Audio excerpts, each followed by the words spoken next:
sitwasyon sa ilang bahagi po ng EDSA Shrine at People Power Monument. Kaugnay pa rin po sa ika-4 na po anibersaryo ng EDSA People Power Revolution. Yes, Nolan Ariola Camid. Maraming salamat mga kapanalig. Iba't ibang imahe ng Birhen Maria ang nasa harap ngayon ng EDSA Shrine kung saan nakataklang iprosesyon mamayang hapon kaugnay sa ika-40 taong anibersaryo ng EDSA People Power Revolution at ang ika-3 trillion peso march ngayong araw.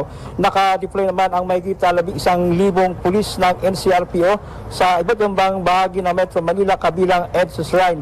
Naka-full alert status ang pulisya simula pa noong February 21 para matiyak ang kapayapaan at kaayusan. Inasa ng malaking bilang ng mga lumahok sa mga rally sa nasabing mga lugar. Samantala, inilatag ng ilang church at civil society groups ang kanilang mga aktibidad.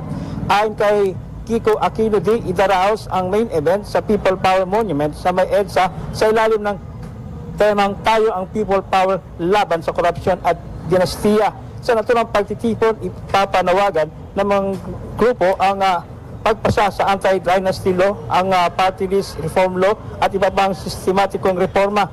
Gayun din ipapanawagan ang pag-usig sa mga pangunahing perpetrator sa flood control scandal, pagsusulong para sa pagpasa ng Independent People's Commission and Independent Commission Against Infrastructure Corruption Bills at ang pagdemand sa pag-recover ng nakaw na yaman mula sa mga plunderer.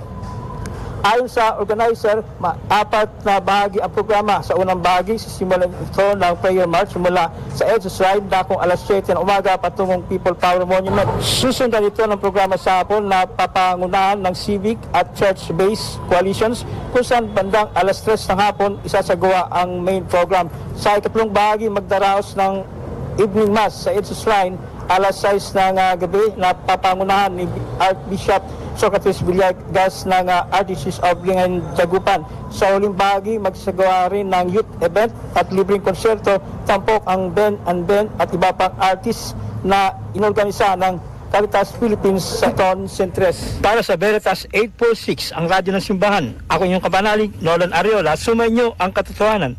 Ronda Veritas Report. Barangay Simbayanan. Maraming salamat. Thank you so much, Nolan Ariola. Okay, at ngayon po, pag-usapan na natin ang ating paksa.